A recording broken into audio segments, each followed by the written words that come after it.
Listen. What do you hear? The song of 12,000 horsepower in action. Thousands of precision parts operating in flashing unison, obedient to the control of the skilled pilot and crew. Yet it takes a nightmarish panel of sensitive and complicated instruments and controls to adjust the power output for changing loads, speeds, and conditions in flight. Listen again. What do you hear? The familiar sound of a fine motor car engine. More than 100 horsepower, responsive to the driver's lightest touch on the accelerator. Yet this fine engine must be constantly controlled all the time it's in operation to keep its power in balance with changing requirements. Again, what do you hear? The purr of an electric generator. As electrical power loads vary, as conditions vary, throughout the minutes, hours, days, weeks, and months, so must the power be regulated by watchful operators to keep the generator turning at constant speed. What do you hear? You guessed it. The beating of a human heart, one of the most amazing machines on Earth. The normal human pulse is between 70 and 80 beats per minute. Yet this rhythm varies every time we move or change position. Like this when we are resting. Like this when we are running or at play. And changing too with our emotions when we are happy, angry, or frightened. Listen. What do you hear now? That's right, the ticking of a watch. An accurate watch ticks 5 times each second. Like the engines of airplane and motor car, like the generator, like the human heart, your watch is a power plant that must operate unfailingly under an infinite variety of conditions. Yet, unlike our heartbeat, the beat of this tiny power plant must never vary. Unlike the giant generator, it has no tons of concrete on which to rest solid, level, and safe from vibrations which might affect its accuracy. There are no watchful attendants, no careful drivers, no skilled pilots, no banks of instruments and controls to regulate its speed and guard its accuracy. What controls the ticking of a watch? Inside, we find a beautifully poised and balanced mechanism of springs and gears, pinions and bearings. And this entire mechanism must be confined to a very small space. Still, it must run at a constant speed, never more, never less, with an accuracy that approaches perfection. To understand what goes on inside a watch, let's make a simple device that will keep time. We'll use a garden hose. First, we'll place a little water wheel and dial in the center. When water passes through, it will turn the wheel and make the hand on the dial move. Now we'll attach the hose to a faucet. The faucet is our source of power. The hose conducts the water, our power in this case, past the dial to the nozzle. The nozzle controls the flow of power. By turning the nozzle, we can allow just a little water to flow through the hose, and the hand on the dial will turn slowly.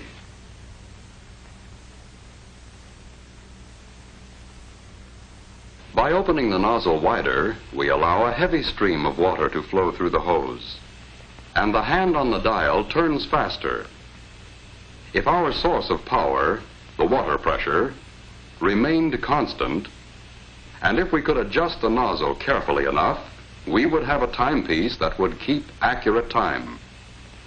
Here, in a greatly simplified form, we have the 4 elements needed in every timepiece. A source of energy or power, a means of transmitting power, a dial to record the flow of power, and a way to control the power. Now let's see what these four elements are like in our watch. First, we'll take our watch apart, like this.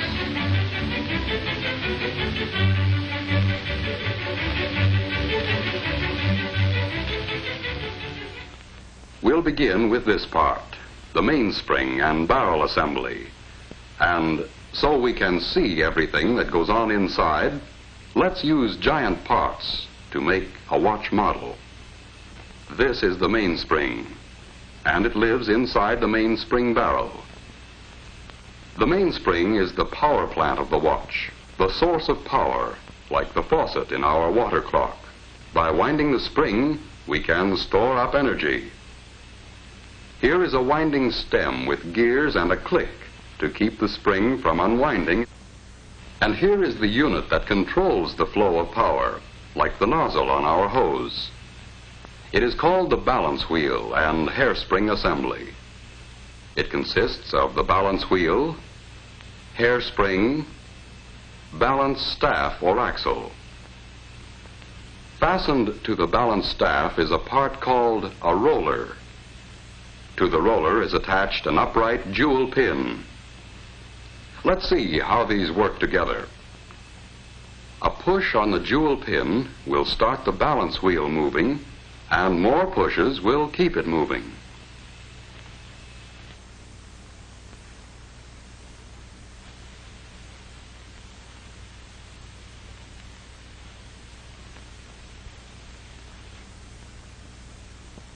To do this job of pushing, we need this odd anchor-shaped lever called a pallet.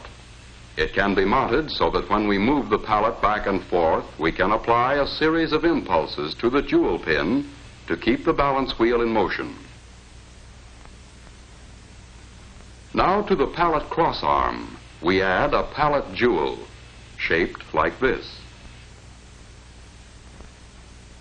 Here is a wheel called an escape wheel, with teeth on it so shaped that they will push the pallet jewel and jog the balance wheel into motion.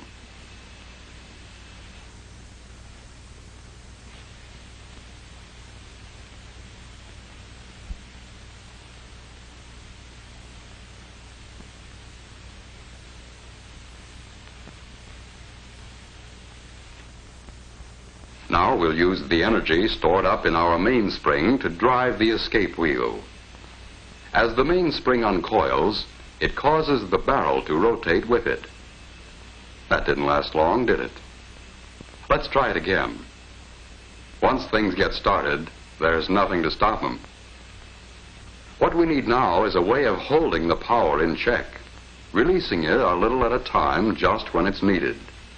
Another pallet jewel at the other end of the pallet crossarm will do the trick. Just as the first pallet jewel gets a push from the escape wheel, the second pallet jewel locks against another tooth of the escape wheel to hold the power of the mainspring in check. But the balance wheel keeps swinging, and the jewel pin moves the fork end of the pallet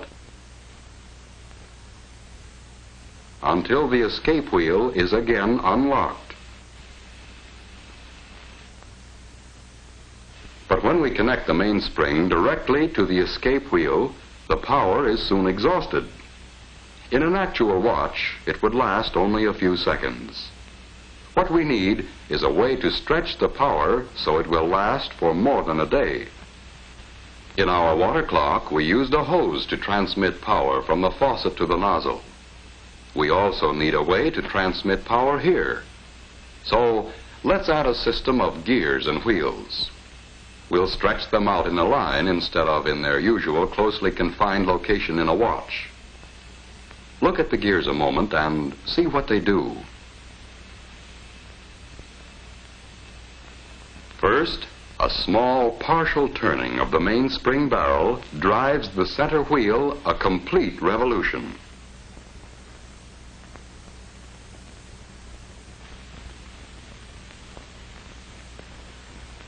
A partial revolution of the center wheel drives the third wheel a complete revolution.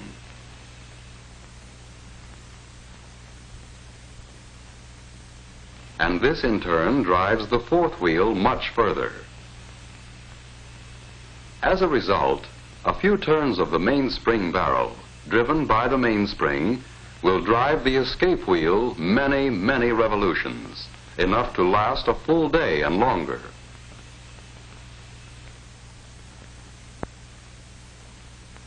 What we have now is a complete model watch train. Through the gears, the mainspring drives the escape wheel. The escape wheel teeth push first on one pallet jewel and then the other.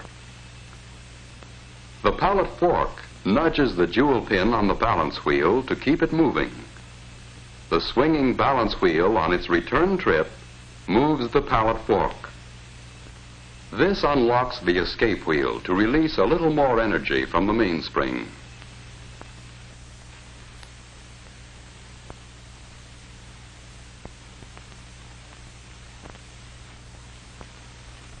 Back and forth, the balance wheel swings, controlled by its small coiled spring, the hairspring, in perfect rhythm. Each swing unlocks the escape wheel so it can give an extra push to a pallet jewel, and this is passed on to the balance wheel assembly to keep the watch ticking far more steadily than any beating heart. All we have to do now to measure time is count the ticks. But this would be a tedious job and not very practical. Just as we needed a dial on our water clock, here too we need a method for recording the flow of power. So to the shaft of this gear or wheel, we add an indicating hand to measure seconds. As the gear train of a watch moves far enough to make 5 ticks of the escapement, the second hand moves 1 graduation on its dial. To count the minutes, we can attach a dial and fasten a pointer to this gear wheel, which is just the right size so that it turns 1 complete revolution while the second hand makes 60 revolutions.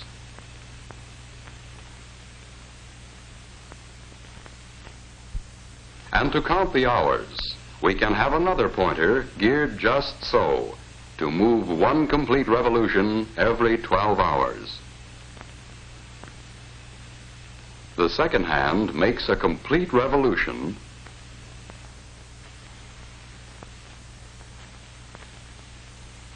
and the minute hand moves 1 graduation, and when the minute hand makes a complete revolution, an hour has passed.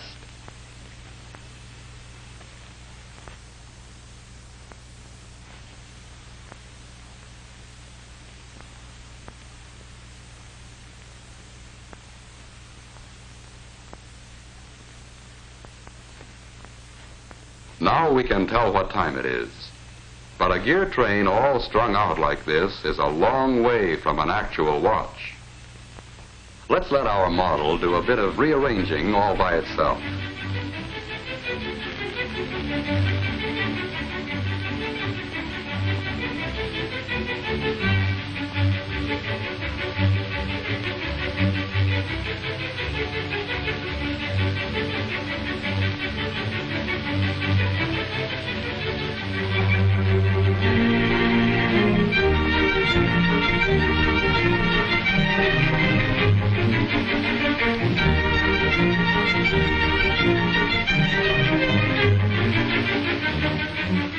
Now we know what time it is and how and why we know. A fine watch itself is, of course, a compact precision mechanism with parts miraculously small and fashioned by craftsmen with incredible accuracy. But the basic principles are those we have just seen, frequently applied on a scale almost microscopic to produce the world's most accurate, portable measuring instrument. In a truly fine watch, there are many things which make possible the accurate control and release of power. Jewels, for example. Many people correctly believe jewels increase the value of a watch. They increase the value all right, but not by being ornamental. Jewels are in a watch strictly for business. They add to the value only when correctly placed and used. They are the bearings which lessen friction, increase the regularity of the running, and greatly extend a watch's life of dependable service. Harder than the finest steel, these tiny surfaces are finished so smoothly they reflect images like a camera lens. And working with oil, it takes a drop no larger than a pinhead for the entire watch. There is almost no friction. If any single part of a watch can be called more important, it's the hairspring. It absorbs and gives out an equal amount of force with each beat or swing at regular intervals. In a fine watch, the hairspring has uniform thickness throughout its whole length, is polished to a mirror-like finish, and made of metal relatively unaffected by magnetism or changes in temperature. It can be apparently distorted, but it always returns to perfect shape. Hairsprings are overcoiled, like we see here, to allow the spring to breathe evenly. Were this not done, the spring would coil and uncoil unevenly, fluff out on one side, and interfere with the accuracy of the watch. Because a watch is required to run in any position, to be accurate, the balance wheel must be perfectly balanced in any position. This is done by poising. The wheel is poised when there is no effect of the pull of gravity reflected in its action on the knife-like edges of the instrument which checks it. With perfect poising, and with the hairspring centered on the balance wheel, it runs accurately in any position all the time. And it's the same with all the parts. The tiny screws, scarcely larger than a speck of dust. The exceedingly small shafts. The precisely made gears and pinions. The sturdy nickel-silver plates and bridges. Every part is made with utmost precision. Precision which approaches perfection. When we look at the almost invisible parts, understand what they are required to do, realize the uncanny skill needed to make a fine watch, we can easily understand why it is a masterpiece of precision and accuracy. Here is a truly wonderful mechanism. With it, you can accurately measure the passing of time and record that passing for your use and convenience. But this mighty little servant is a creation of beauty, too. A precious possession to be worn with pride and confidence every day, every week, every month, year after year. Listen. What do you hear? It's the ticking of a fine watch. Wherever you go, whatever you do, America's fine watch ticks steadily, accurately on. 5 ticks every second.